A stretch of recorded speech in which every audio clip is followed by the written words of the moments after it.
Hi, I'm Dr. Terra DeFoe, and you're watching On the Floor. Today, we will meet a man whose decision to join a major drug organization in the 8th grade led him to a life sentence in prison without the possibility of parole. He thought he would never be free again, but God had a different plan.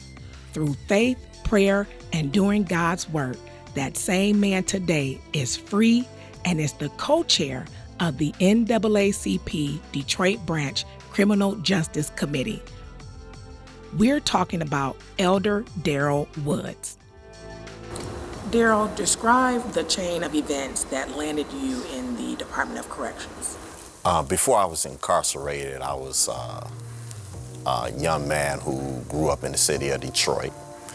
I grew up primarily with my grandmother because of my mother's drug addiction at the time.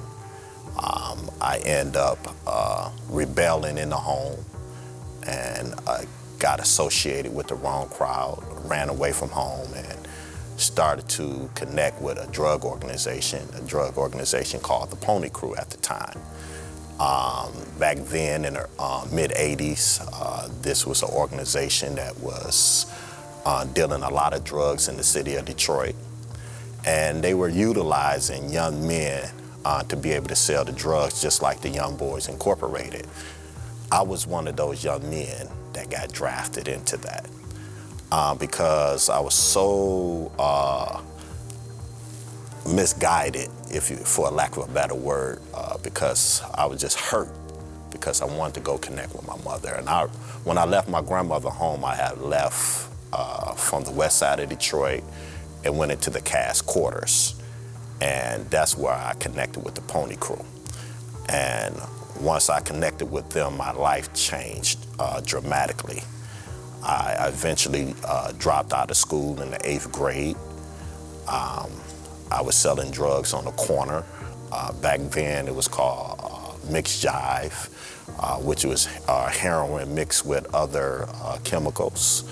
And we stood on the corner and sold those drugs. And I did that for a number of years. I ended up getting high in the ranks within that organization. And for lack of a better term, I wasn't a big guy, but I eventually got off the streets and started picking up and selling those drugs, picking up and dropping off those drugs, if you would, to different houses and places, based upon the fact that I became a casualty in that lifestyle as well, because at the age of 14, I got shot standing on the corner selling drugs, and that's when I eventually almost lost my arm. And that's when I eventually got off the corner when my arm healed up. It took about a month for that to happen. And so I'm out 15, 16 years old, really just wayward and misguided. So at that time, 15, 16 year old, at the age of 15, I get my son's mother pregnant. And we had a child when I was 16. And at 17, I had another child, which was my daughter. And when I became 18 years old, I found myself at a home on the east side. A drug transaction was taking place. I was there to purchase marijuana and to be able to leave there and go up the street to go pick up my daughter and her mom. When that happened, I found myself in this house with probably about 7 individuals. Our argument took place in the home with the guy who was selling the drugs and the guy who was purchasing the drugs. It wasn't the deceased. And the deceased ended up running to his back bedroom. The person who was selling the drugs chased him in the back bedroom. There was an argument, there was shouting, and then there was shooting. And when that took place, chaos broke out, and everybody tried to get out the home, including myself, and I had my co-defendant with me, which was my little cousin.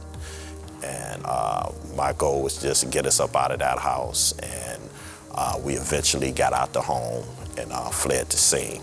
So I was eventually wanted for questioning because they wanted to find out what happened. I wouldn't cooperate with the law enforcement at that time, and I eventually fled to Florida and was arrested as one of the persons who was associated with this crime, and I was charged as an aiding and abettor of first-degree felony murder. So it's sentencing day. What's going through your head? Wow, what a question. It was like I couldn't believe that I was in this situation. You know, when I was convicted, I had an episode in the courtroom, and I had cussed out the jury, I cussed out the judge, I cussed everyone out in that courtroom because I was distraught.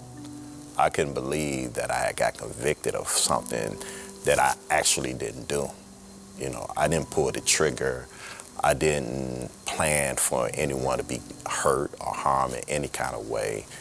I was just associated in this situation, and I couldn't believe that I was going down for this, you know, and especially convicted of a crime where I was faced with life without the possibility of parole, and it was mandatory. But in the midst of all the chaos, my grandmother, who was a member of this church that we're in today, Greater Grace Temple, yelled out in that courtroom, and she yelled out emphatically that God was God all by himself, and that he was the only judge, and to don't give up, son. Those was her words. I'd never forget those words. I really didn't hear clearly even when she yelled those words out, but she yelled out to the point where it stilled the courtroom and it stilled my spirit. And so on sentencing day, I went knowing that the judge had no alternative but to sentence me to life without the possibility of parole. And that was a haunting thing in the back of my head, but I had a measure of faith that this too shall pass. Going into prison as a young man, what was it like? Describe what was happening and what was different. Wow. Good question. Another good question. This was like hell on earth. To hear of the stories is one thing, but to actually go into this prison system, it was like cattle slavery to me. You have to be, you lined up when you first go into quarantine. You have to go into a room to shower with other men, you know, everyone in there naked. You have to get processed in as actually you're a slave. You know, they give you a number, and that number that was placed upon me was my identity by them in prison for me. You know, so I was identified as 212752 and not as Darryl Woods.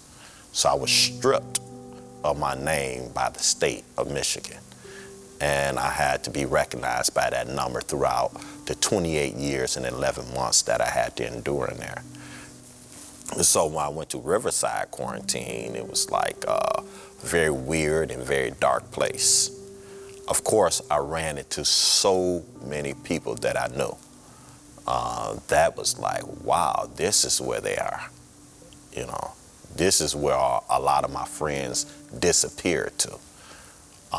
And a lot of people that I went to school with.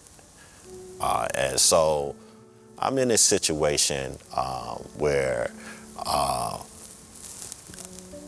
in my spirit, it was just in my spirit just to, when I went to church one day, I was compelled to just sit in another seat, to take another seat somewhere else where you're not around the guys talking, you're not around the guys hanging out, but you really in there trying to hear something, to get something in your spirit, get fed.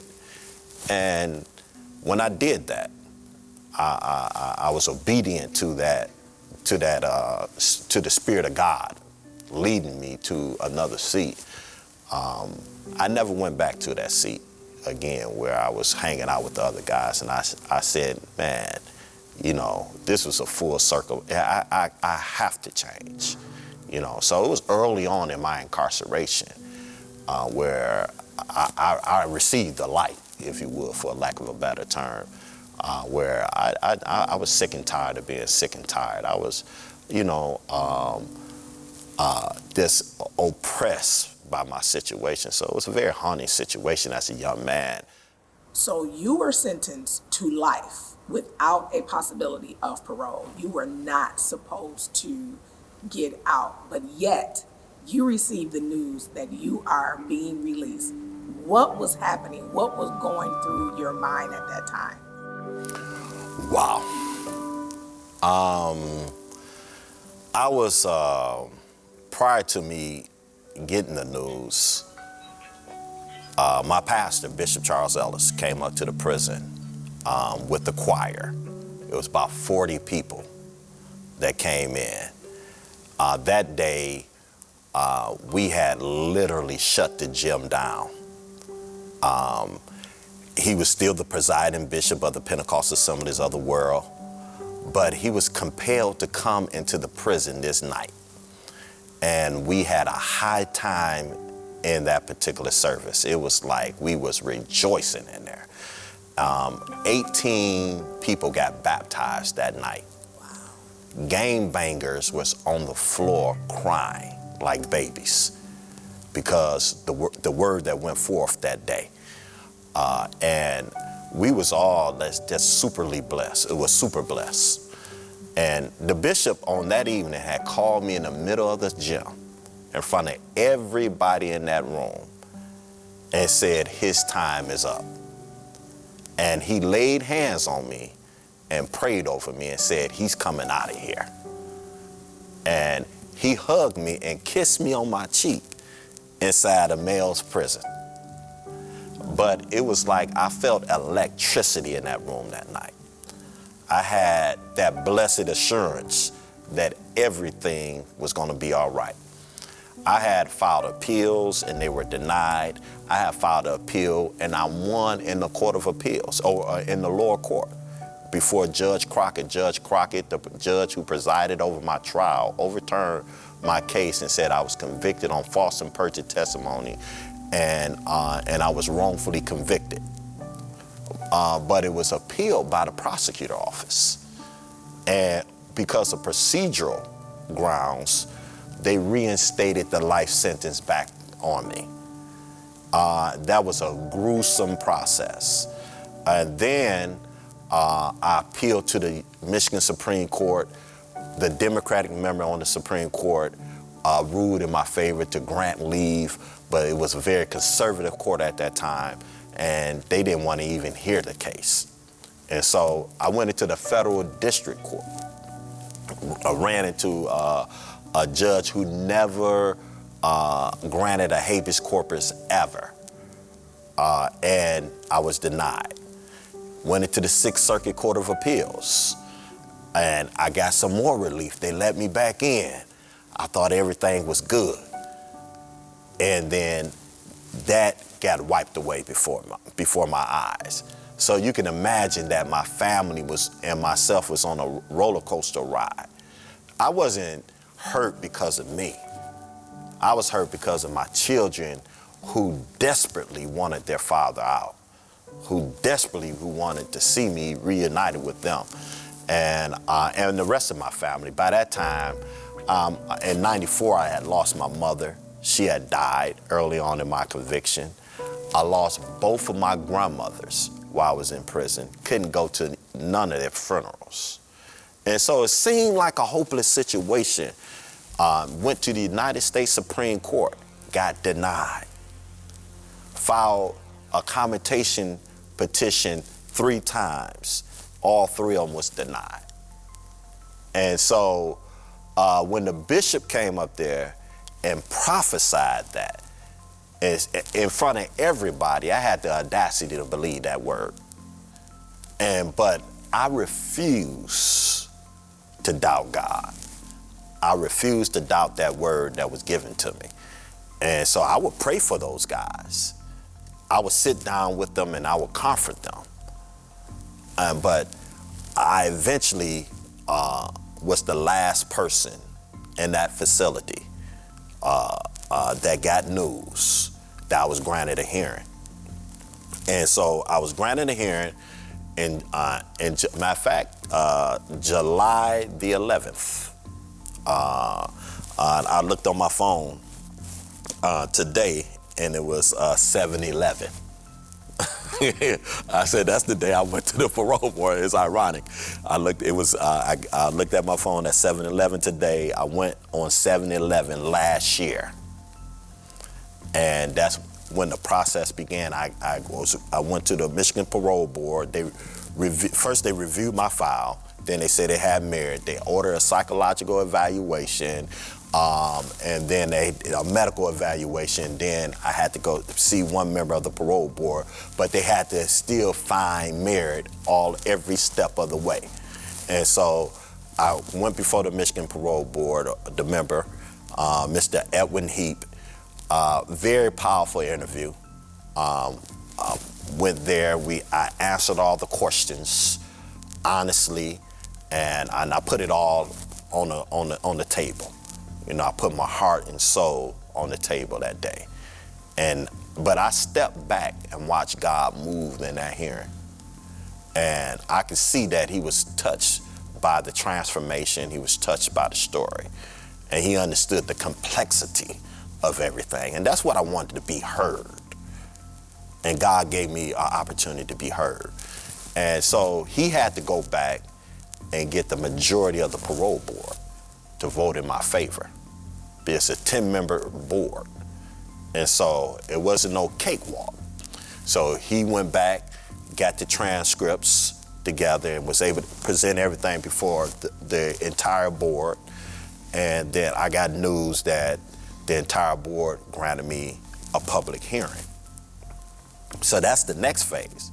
So I go on October the 16th of last year to Jackson, Michigan, shackled in chains, chained up, and walked into a room where they had to shut the room down. The fire marshal did, because it was packed to the brim. You can sit 65 people in that room. And we filled that room up, and we had 2 buses that couldn't come in there, that was still outside. One of those buses was from Greater Grace Temple, where they couldn't even make it in the room.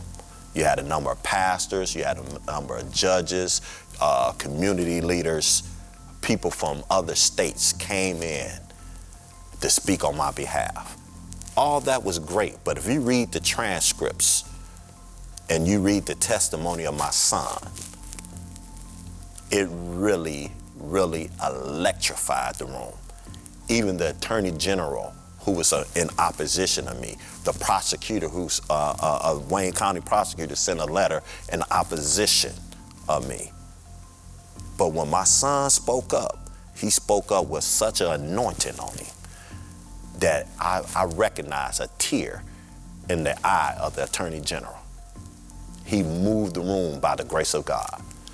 And so when I got up and I finished testifying, everything happened, I got up and I left up out of that room in those shackles, knowing that those shackles was coming off of me by the grace of God. And so in December, on the 27th of December, on the last day of the legislative year, I had to wait months and months and months for the decision. by that time, everybody were denied. It was finito. And the governor only had a certain amount that he was going to do. And so this is on the last day of the legislative year. I'm at work. I'm sitting at work. The warden comes in there and asks me, did I hear anything? I told him I haven't heard anything yet, but it's coming. And so he hadn't heard anything. No one had heard anything. It got late in the evening. This is the last day of the legislative year where they're gonna close the lights, shut off the lights. And so when I went into, back down to my job, I was tutoring GED, I had about 5 jobs.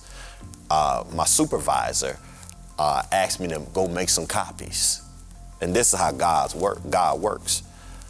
I got the papers, went up into the library, put the paper in the copy machine. The librarian had on the radio, and it was on WWJ. It says Governor Snyder just commuted the sentence.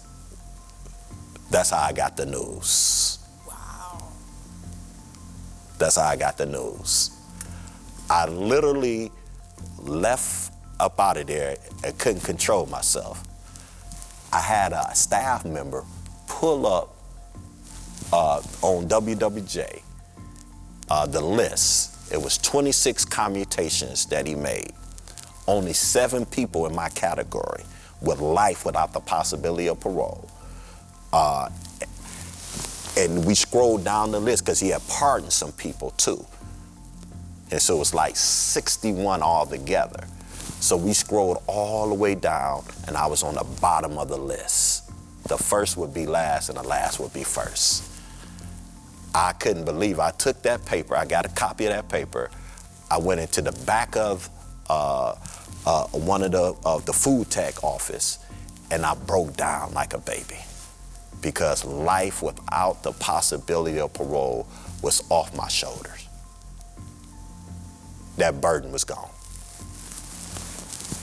So man, I mean, you hear the different stories, you know, as people talk about it, but yours, I mean, when you talk about a faith walk, that was a faith walk. I mean, I can't even express how I feel right now because that is just, I mean, to hear it from start to finish, and like you said, you had to go through every court, every level of courts, and then to find out how it all happened by a simple just going to make a copy and somebody had it on the radio. And not even the warden knew what was happening. Nobody knew what was happening, but God allowed you that glimpse second of divine intervention to let you see how he does. And so I'm just so super excited for you. I'm trying to, I know we're in the church, but I just, because this is the side that people don't get to hear. And people don't get to really tell the full stories. I mean, you being a man, you let it all out. Yes. And so people don't really get to talk about that. What's next for you? Great question. And it was one of the persons I was reunited with was you. Because you and the mayor did a phenomenal job in coming in there and setting up programs, and me and my team in there worked hard with those guys that was going through you all's program to be able to get them prepared for the community. And so I had to give you a call. And I was appreciative to even be connected with the mayor since I've been out. I've greeted him several times, met with him, and got some good, strong inspiration and support from him. So I definitely appreciate the mayor for his strong support behind prison bars. And for those who are returning citizens and for those who are struggling in the communities.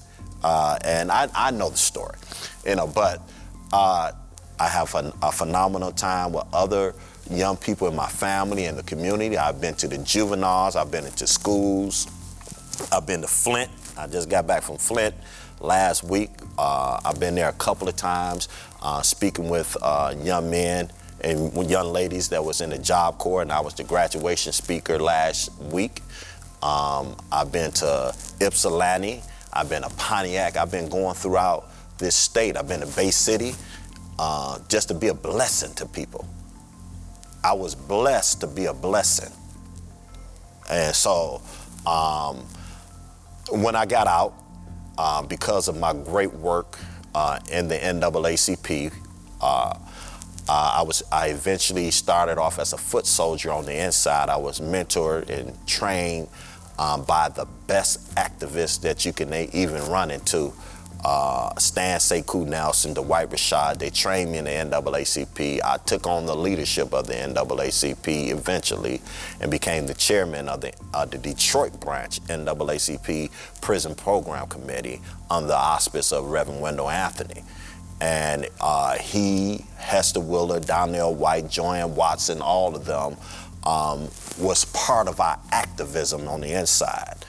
And we did so much work. We started a youth program on the inside called the Youth Deterrent Program, in which judges in Wayne County Juvenile Court under Judge Shemansky, and a number of them, all of them utilize it, but Judge Shemansky introduced us to it, to a lot of these judges and magistrates, and they sentenced them to our program. And we created jobs for them on the inside, in which we raised thousands of dollars. I got with my friend Sheldon Yellen from Belfort, who came to see me on the inside, who I met with on day 3 of my release, who helped mentor me and encourage me. And he helped us raise thousands of dollars to send young people to summer jobs. And we did this on the inside. And got young men through college, the military, and all of that. And so I've been making sure that that program is striving well since I'm not there, because I knew I did the job of 50 people on the inside because I wanted everything to work. I had to literally train 7 people to take my job when I left, literally, you know. And so we're now doing some good things, been having good meetings with you. I've been preaching in a lot of churches with Hartford Memorial with Pastor Christian Adams, who was also a part of that original team. Fellowship Chapel, a number of churches been preaching in, doing a lot of outreach work, and I'm just continuing to roll up my sleeve. And I'm not tired. I'm ready to go. Let's get it done. Let's bring healing, let's bring restoration to this city, because God got something better for it, because we are out here together, and we're gonna do it together, Terry.